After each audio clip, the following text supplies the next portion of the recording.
अस्सलाम वालेकुम स्टूडेंट्स, क्या हाल है। उम्मीद है आप लोग खैरियत से होगे। और आज के इस लेक्चर के अंदर हम पढ़ने जा रहे हैं what is a buffer, buffer solutions क्या होते हैं।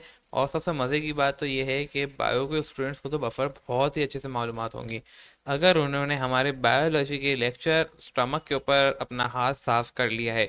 यानी उन्होंने जो है ह्यूमन डाइजेस्ट सिस्टम को अच्छे से पढ़ा होगा, तो वो बफर को बहुत अच्छे से समझ जाएंगे। और अगर नहीं पढ़ा तो अगर आज उन्होंने बफर्स को देख लिया होगा, तो वो जब ह्यूमन डाइजेस्ट सिस्टम पढ़ रहे होंगे हमारा, तो वो अच्छे से तो देख लेंगे।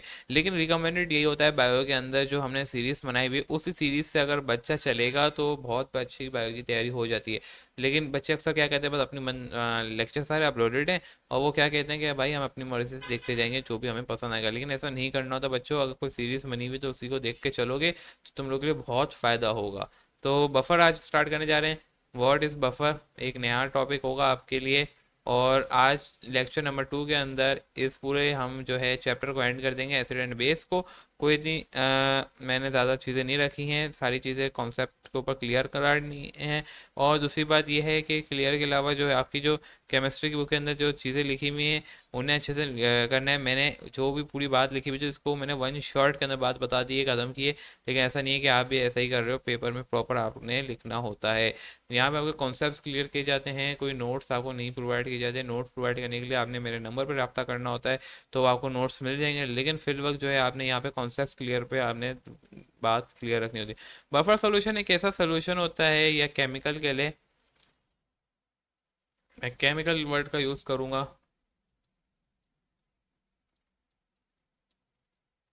जो कि एक तरीके का इंजाम भी होता है। मैं फिर बोलूँगा आपको इंजाम का चैप्टर देखना ज़रूरी है। अगर देखा होगा तो आप अब भी बफर सोल्यूशन को अच्छे से समझ सकते हो, जो कि पीएच को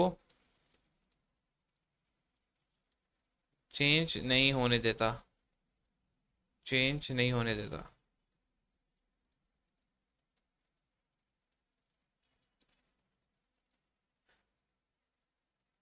अब इसी बुनियाद पे इसकी दो टाइप्स आती हैं। कितनी आती हैं बच्चों? दो टाइप्स आती हैं।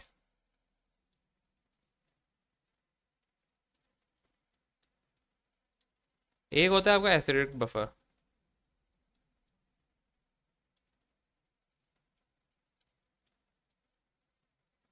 और नाम से जाहिर हो रहा है कि जब एसिड बढ़ जाए। और एक होता है बेस बफर, जब आपकी बॉडी, जब आप कोई भी सोल्यूशन के अंदर बेसिक बढ़ जाए तो पीएच मेंटेन कैसे रहेगी। यानी आपकी जो पीएच थी वो इक्विलिब्रियम में थी, लेकिन अगर अचानक से उस इक्विलिब्रियम के अंदर एसिड बढ़ जाएगा तो हम उसको कैसे मेंटेन करेंगे वापसी। तो हम कहते हैं कि हम इसके अंदर एक ऐसा केमिकल डाल देंगे। उस केमिकल के अंदर होगा क्या, ये भी तो सर बताएं कि वो केमिकल अंदर ऐसा है क्या। उस केमिकल अंदर होगा ये कि बच्चों के उसके अंदर एक वीक एसिड डला हुआ होगा और उसका स्ट्रॉन्ग बेस, ताकि सोल्यूशन, और वीक एसिड होगा एक डला हुआ और एक सॉल्ट डला हुआ होगा, सही है। सॉल्ट होगा वो भी स्ट्रॉन्ग बेस का, ताकि एसिड भी मेंटेन रहे और बेस भी मेंटेन रहे। एसिड डालने की चाहते तो अब मैं आपको बताता हूँ, पहले मैं लिख लेता हूँ। सॉल्ट होगा स्ट्रॉन्ग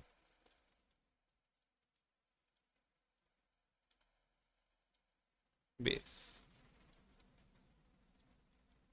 अब वजह क्या बनी, देखें एसिड भर रहा है एक सोल्यूशन के अंदर, तो हम चाहते हैं तो हम जो है डाल देते डायरेक्ट बेस को। तो हमने तभी तो बेस डाल देते तो उससे क्या होता, एसिड कम हो जाता। फिर हमने एसिड क्यों डाला? तो इसी को हम कहते हैं कि जो आपका बफर सॉल्यूशन है वो एसिड है, और जिसके अंदर एसिड भी होता है और बेस स्ट्रॉन्ग बेस होती है। लेकिन वजह क्या है भाई, हम डायरेक्ट बेस डाल देते तो भी सही हो जाता। नहीं, इसलिए ताकि ऐसा ना हो कि अगर हम बेस डालें तो जो आपका पूरा जो एसिड एंड बेस का कॉन्सेप्ट चल रहा है वो ऐसा ना हो कि सॉल्ट में कन्वर्ट हो जाए और जो न्यूट्रलाइजेशन हो जाए, और फिर जो आपका आपकी कोई केमिकल है जिसके अंदर एसिड होना लाजमी था थोड़ा बहुत भी, वो भी ना हो। क्योंकि एसिड तो होना चाहिए ना, अगर एक सोल्यूशन है उसके अंदर एसिड होना लाजमी है तो उसके अंदर एसिड होना चाहिए। लेकिन ऐसा ना हो कि पूरा ही एसिड खत्म हो जाए। तो हमने क्या डाला, सबने वीक एसिड डाला। रुको भाई, कि हमें इतना एसिड को कम करना है, इतना नॉर्मल करना है कि वो मेंटेन हो जाए और वो उस केमिकल जो आपका सोल्यूशन था उसके मुताबिक वर्क करे। ऐसा ना हो कि एकदम बेस हो जाए और जो इतना सॉल्ट बन जाए कि वो एसिड, उसमें वो सोल्यूशन रहता ही एसिड में था, लेकिन वो बस थोड़ा सा एसिड भर गया, तो उस वजह से जो है हमें कम करना तो है, पूरा ही कम हो गया और जो सोल्यूशन आया हो गया। नहीं, हमें एसिड भी साथ में इसलिए डाला ताकि बस वो इतना मिनिमाइज कर दे कि ना जिस सोल्यूशन को जितना एसिड की ज़रूरत थी उतनी ही रहे। अब इसकी मिसाल मैं आपको सिंपली जो है आपकी एक अपनी ह्यूमन डेली लाइफ से दे देता हूँ। जो आपकी बॉडी है, डेली आप जो भी खाना खाते हैं वो आप बायो के स्टूडेंट्स, अगर उन्होंने, मैं वही बोलूँगा, अगर हमें डाइजेस्ट देखा हुआ है हमारा चाहे लेक्चर, तो उनको मालूम होगा। आप डेली खाना खाते हैं, 3 टाइम खाना खाते होंगे तकरीबन। अब आपने सुबह नाश्ता कर लेते हैं स्पाइसी खाने से, या स्पाइसी खाना नहीं भी खाते, नॉर्मल खाना खाते हैं जो एकदम स्पाइसी नहीं भी होता, लेकिन आपने एक नॉर्मल खाना खाया, आपकी बॉडी करती है एसिड रिलीज, सही हो गया।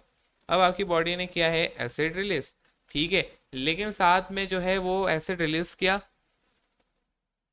वो था आपको HCl, जिसे हम पेप्सिन जो है आपका जो होता है, एक होता है HCl और एक पेप्सिन, सही है। वो एक एसिड था, लेकिन उस एसिड को वो अचानक बढ़ गया आपकी बॉडी के अंदर। कोई भी एक्सरसाइज सेट होता है कि आपने जो है कोई एकदम स्पाइसी खाना खा लिया होगा या कुछ भी ऐसा कर लिया होगा, तो आपने क्या करा, आपकी ने कुछ भी नहीं करा, आपकी बॉडी के अंदर, वैसे तो लोग जो है आजकल जो है बफर सॉल्यूशंस की बहुत सारी टैबलेट्स भी आती हैं, मेडिसिन भी आती हैं, या गोलियां आती हैं, इस तरह की चीज़ें आती हैं पाउडर फॉर्म में, जो बोलते हैं इंसान पी ले हाशमे की गोली, ये सारे जो है वो आपने देखा होगा, वो सारे गोलियां आती ही रहती हैं। वो पी लेंगे तो आपका जो है मेंटेन हो जाएगा बफर, और आपकी बॉडी में एसिड भर गया होगा तो वो कम हो जाएगा। ये किन में होता है कि उनको लेना पड़ता है ये मेडिसिन, जिनमें जो है बफर सोल्यूशन जो है रिलीज नहीं हो रहा था। आपकी बॉडी के अंदर अल्लाह ताला ने जहाँ एसिड निकालने की सलाहियत रखी है स्टमक के अंदर, वहीं बफर का भी कॉन्सेप्ट रखा है कि वो बफर रिलीज करे, कि अगर गलती से भी आपकी बॉडी का एसिड बढ़ जाए तो वो बफर जो है मेंटेन कर दे। अब उसकी सिंपली मिसाल ये है कि आपने जो है दे दिया एसिड, सही है। अब जो है आपकी बॉडी के अंदर एसिड भर जाता है, तो साथ में बफर भी रिलीज होगा, वो करता है म्यूकस सिक्रेटिंग सेल।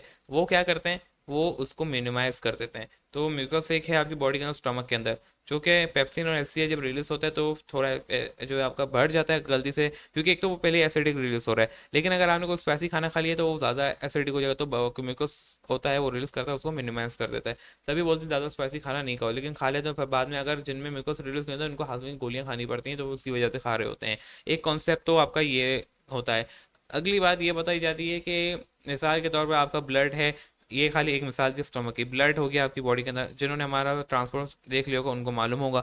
ब्लड के अंदर गलती से भी अगर आपकी पीएच बढ़ जाती है तो हम जो है कोई बफर सॉल्यूशन दे रहे होते हैं ड्रिप के अंदर, कि ताकि जो है मेंटेन हो जाए। तो ये भी एक होता है कि अक्सर दवाइयाँ ऐसी होती हैं जो कि आपकी पीएच को बढ़ा देती हैं ब्लड के अंदर, तभी कहते हैं कि भाई अब जो है बंदे का जो है ब्लड जो है हाई ब्लड प्रेशर हो गया तो वो थोड़ा तेज़ ट्रैवल कर रहा होगा, वेसल्स जो है फटने का खतरा होता है, तो वो क्यों होता है, ताकि हम बफर देते हैं तो वो नॉर्मल हो जाता है।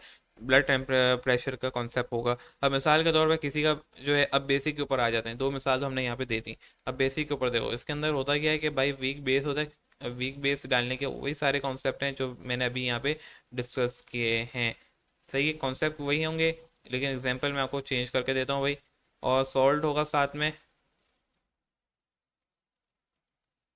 वो भी कौन सा मैंने बोला, स्ट्रॉन्ग एसिड होगा।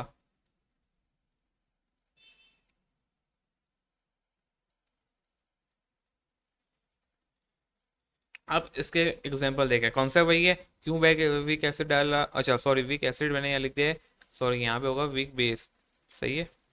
अब क्यों वीक बेस डाला है भाई, और क्यों हमने स्ट्रॉन्ग एसिड डाला है, कॉन्सेप्ट वही होगा सारा जो हमने पहले डिस्कस किया। अब यहाँ पे डालने का मकसद सिर्फ और सिर्फ यही है कि आपकी बॉडी के अंदर मिसाल के तौर पे ब्लड है, अब उसका अचानक पीएच ड्रॉप हो जाता है, सही सॉरी पीएच बढ़ जाता है, यानी वो इतना ड्रॉप होता है कि वो बेस बन जाता है, सही। ड्रॉप से मुराद ये है और बढ़ने से मुराद भी यही है। ऐसा ना समझे कि आपको लगे कि ना हम जो है पीएच अगर कम होता है 1.7 तो हम उसको ज़्यादा कहते हैं पीएच, तो ऐसा नहीं है। मैं अभी यहाँ पे बताना चाह रहा हूँ कि जब बेस हो जाता है, बेस ज़्यादा हो जाती है पीएच की, वो 14 तक चला, आपका जो ब्लड का पीएच है वो 7.2 से 7.4 के दरमियान होता है ब्लड का। और अगर वो एकदम बेसिक हो जाता है, 14 तक चला जाता है, ज़्यादा हो जाता है बेस के मुताबिक, पीएच के स्केल के मुताबिक, तो क्या होगा कि ब्लड जमना शुरू हो जाएगा। तो ब्लड ना जमने के प्लेटलेट सेल्स होते हैं आपकी बॉडी के अंदर, वो जमना शुरू हो जाते हैं, वो ज़्यादा वर्क शुरू कर देते हैं, वो बेस करते हैं। वो आपकी गलती होती है भाई, आपने चाहे कोई ऐसी काम कर लिया हो या कुछ आपने अपनी बॉडी के अंदर डाल दिया, मिसाल के तौर पर आपने कोई बेस एल्कलाइन सब्सटेंस जो आपने अपनी बॉडी के अंदर डाल दिया हो, या आपने यही हाजमे की जो गोलियां हैं आपने कुछ ज़्यादा ही खा ली हैं, तो जाहिर सी बात है आपका पूरा बेसिक मन गया, खून जमना शुरू हो जाएगा। तो हम क्या कहते हैं भाई उसको एसिड दे दो, तो हम ऐसी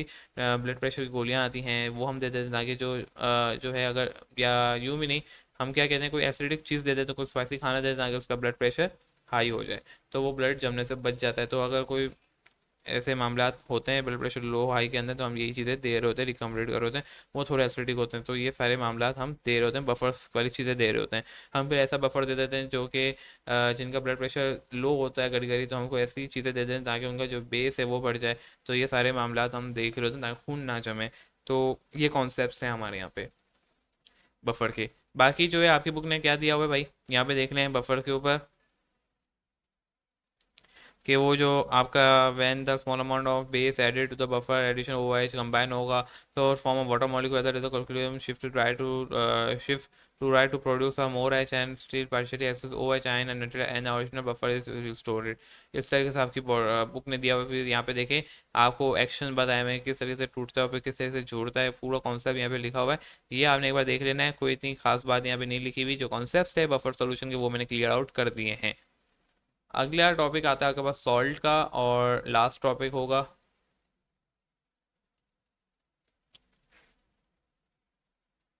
जिसके अंदर कहा जाता है कि एसिड और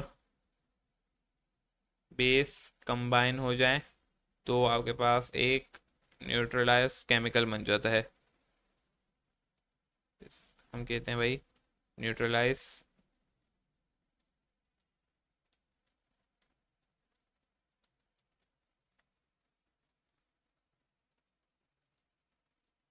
केमिकल।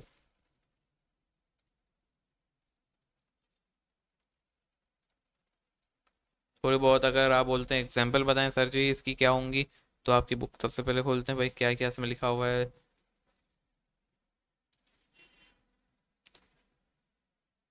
हम्म।